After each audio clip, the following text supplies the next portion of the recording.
early in the morning, the high priests and the elders and the whole council bound Jesus, led him away, and handed him over to Pilate. And Pilate said, "So you're the king of the Judeans, huh?" And Jesus said, "You say so." Now, the high priests and legal experts were bringing many charges against him. So Pilate said, "Aren't you answering anything at all? Look at the charges they're bringing against you." But Jesus no longer answered anything at all, with the result that Pilate was amazed. Now, during the festivals, it was Pilate's custom to release for them one prisoner whom they requested. Now, the one called Barabbas was bound in prison with the terrorists who had committed murder in their terror. And coming forward, the crowd asked him to do as was his custom. And he said, "Oh, don't you want me to release for you the king of the Judeans?" Because he knew the high priest had handed him over out of envy.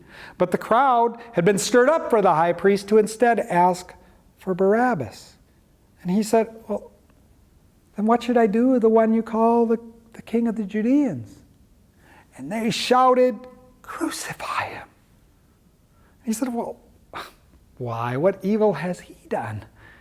And they shouted even louder, "Crucify him." And wishing to do the satisfactory thing for the crowd, he released Barabbas to them. And after having Jesus publicly tortured, he handed him over to be crucified. And the soldiers brought him into the inner courtyard, which is called the Praetorium. And they called together the entire cohort.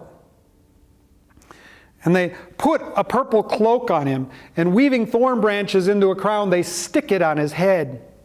They were beating him over the head with a reed staff and spitting on him and bowing down to honor him. When they had finished mocking him, they took the purple cloak off of him, put his own clothes back on him, and led him out to be crucified. And the soldiers drafted a certain man coming in from the field, Simon the Cyrenian, the father of Alexander and Rufus, to take up the cross. And they brought Jesus to the place called Golgotha, that is, place of the skull. And they tried to give him wine drugged with myrrh, but he wouldn't take it. And they crucified him.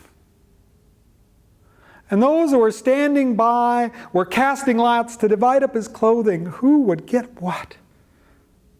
It was 9 o'clock in the morning when they crucified him, and the inscription of the charge against him was inscribed, "King of the Judeans."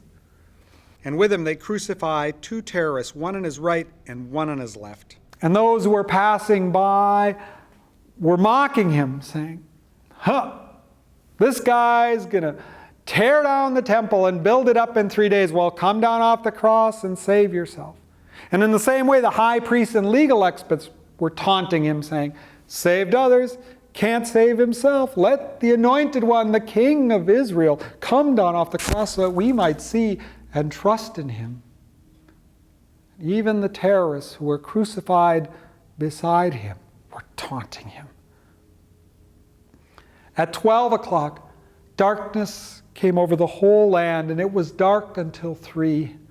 And at 3 o'clock, Jesus cried out in a loud voice, "Eli, Eli, lama sabachthani," which means, my God, why have you abandoned me?" And those who were standing by said, "Look, he's calling for Elijah." And one of them got a reed staff, put a sponge on it soaked in cheap wine, and offered it to him, saying, "Leave him be. Let's see if Elijah comes and takes him down." And Jesus let out a loud cry and died. And the curtain of the temple was torn in two from the top to the bottom. Now, when the centurion, the one supervising the execution, who stood opposite him, saw how he had died, he said, "Truly this man was Son of God." Now there were also some women who were watching from a distance. There was Mary the Magdalene and Mary the mother of James the younger and Joseph and Salome, all who had followed him in Galilee and served with him there. And there were many other women who had come up with him to Jerusalem. Now, since it was the day of preparation, that is the day before the Sabbath, Joseph of Arimathea, a respected member of the council, who was himself expecting the empire of God, coming and taking courage, went to Pilate and asked for the body of Jesus. Now Pilate was surprised that he had died so soon, and summoning the executioner, finding out from him, he granted the corpse to Joseph. And buying a linen cloth, taking him down and wrapping him in the cloth, he laid him in a grave that had been hewn out of rock. And he placed a large stone at the door of the grave. And Mary Magdalene and Mary, the mother of James, saw where he was placed.